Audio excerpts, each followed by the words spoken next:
The girls' soccer team is celebrating their successes this weekend. On Sunday, the team faced off against number 12 ranked UCLA at the Omni Hotel's Women's Classical Tournament. But that was no match for them. The Buffs stuck with them through the game and took them into double overtime. Lizzie Herzl completed the game with a heart-stopping goal that made the upset against top 10 team 1-0. This is the first time CU has defeated a top 10 team since 2008. The soccer team isn't the only team putting the Buffs on top. The women's golf team is setting new records as they come off their last two tournaments. Junior Emily Talley shot a 6 under par, setting a new school record and propelling the team to a third-place win in New Mexico. The Buffs have a week off and then head to Missouri next weekend. CU football sent their Warriors back to the island this weekend as they gained their second win of the season. Hawaii started off the first half proving their electric offense, but CU fought back and held them to the goal line for all 4 downs, keeping the score 0-0. Momentum picked up in the second half as Rodney Stewart rushed 4 yards to score their first touchdown of the game. The Buffs followed that up with a safety, gaining an extra 2 points, making the score 10-9 Hawaii. But the Buffs weren't done yet. In the fourth quarter, Tyler Hansen completed a pass to Scotty McKnight to score a 23-yard touchdown. The Buffs came away with their second win, ending the game 13-31 Colorado. It's people always talk about emotion and passion, and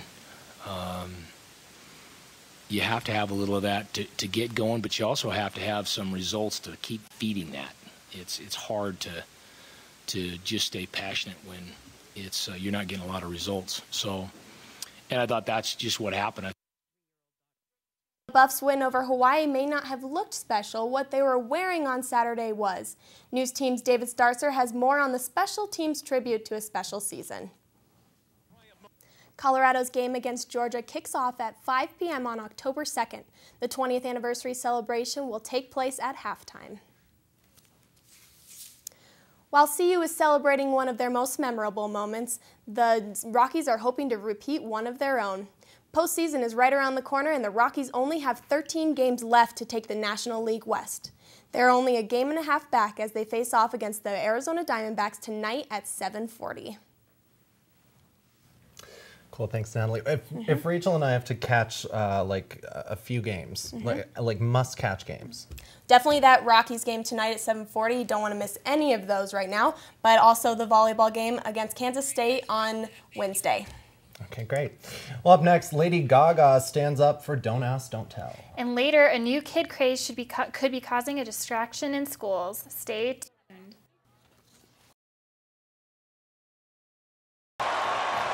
Crowd roaring, cheerleaders shouting, whistles blowing. These are the sounds of game day. You're playing dum-dum-dum-dum-dum-dum, dum-dum-dum-dum-dum, and then you got the low brass behind you just blaying away, and you feel like this resounding in your chest. And that riveting feeling resides whether you're watching the game from home or live from the stadium stands. College football lives in the sounds of the game. But there's one sound that sets it apart from all the rest: the college marching band. For every down, the band plays a specific role, or drum roll if you will, to motivate both players and fans alike. The tradition of using music to motivate started back when the militia used drum rolls before they went into battle. Since then, the tradition has lived on as a tool of motivation. On game day, this field is not just a field, it's a battlefield. And the band is not just a band. It's the key motivational element that makes these Warriors out on the field and those spectators up in the crowds get all excited for the game. The band is just what makes college football. Like pro football doesn't have it. You know, most pro sports don't have the band. That's something that really separates college football from the rest of the sports. Beyond the fans, it is the Warriors out on the field fighting the battle who need the most motivation. And that's just what the band does for those athletes.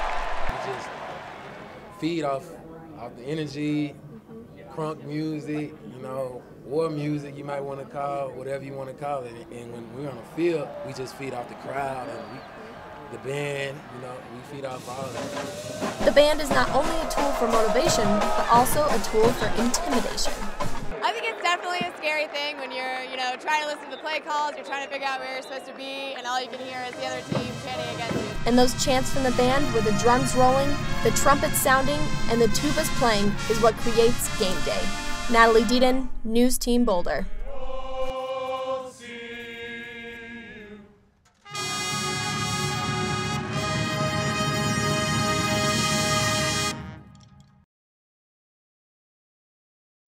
The Chancellor says he will oppose a plan to cap in-state tuition increases at 4% next year. The proposal is backed by 4 CU regions and will be introduced at a special session tomorrow in Denver. In his campus address, DeStefano called the plan premature, saying that this is well below 9.5% the university is seeking. For students in arts and sciences, the difference between the two numbers is around $400. CU's request was on the lower end compared to other schools in the state. Adams State College, for example, is asking for a possible 25% increase. The sponsors of the CU resolution plan will introduce the bill tomorrow, but it is uncertain if it will pass. It's National Coming Out Week, and the LGBT community here is in the midst of one of its most important community events, a chance for questioning individuals to come out of the closet with extra support. News Team Boulder's Jimmy Hines is at the Center for Community with more on the annual tradition.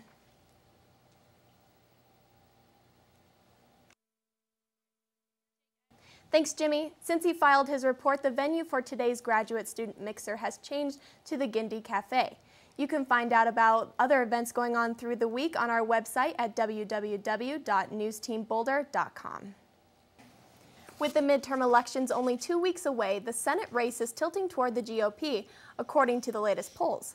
A Denver Post survey published last Monday shows Republican candidate Ken Buck leading Michael Bennet by 5%.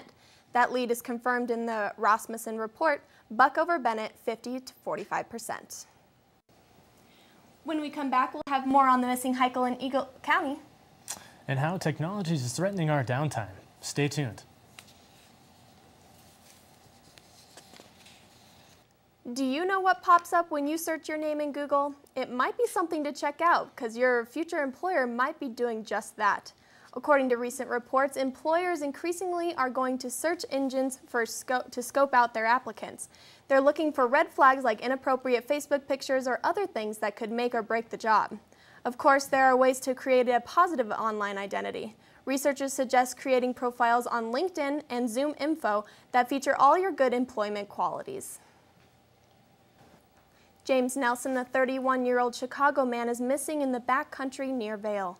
Nelson was reported overdue by his fiancée on Friday night when he did not return on time. Starting Saturday, more than 28 volunteers from Vail began searching Nelson's hiking route, but did not find any trace of him.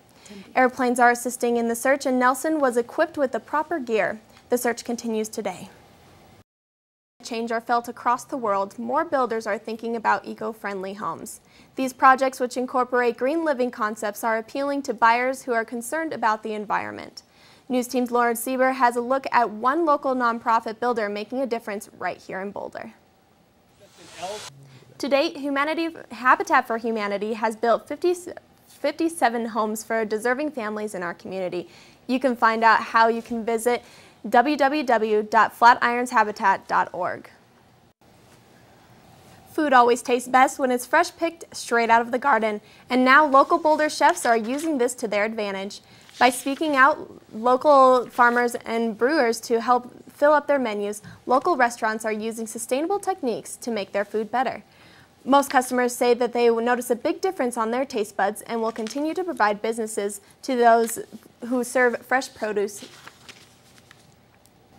Coming up, Nissan is offering incentives for their potential car buyers. And later, a man gets an unwanted gift for his house. Stay tuned. Rebate checks and service calls from top executives are not what most people expect when they buy a new car. But with the all-new electric car from Nissan, these perks are standard. With 20,000 reserved models already, Nissan has prepared numerous incentives for their future buyers. Some of these incentives even include free parking in select cities and the use of express lanes on highways. The Nissan Leaf is set to debut in December with all of its standard perks. Billings authorities are investigating, and no evacuations are planned. Wow, that was a pretty big hole there. Yeah, I think it took out about half of his house. Wow. Yeah. I don't know what I would do, and hopefully it'll get fixed before the weather this weekend. I mean, it was pretty rainy and soggy.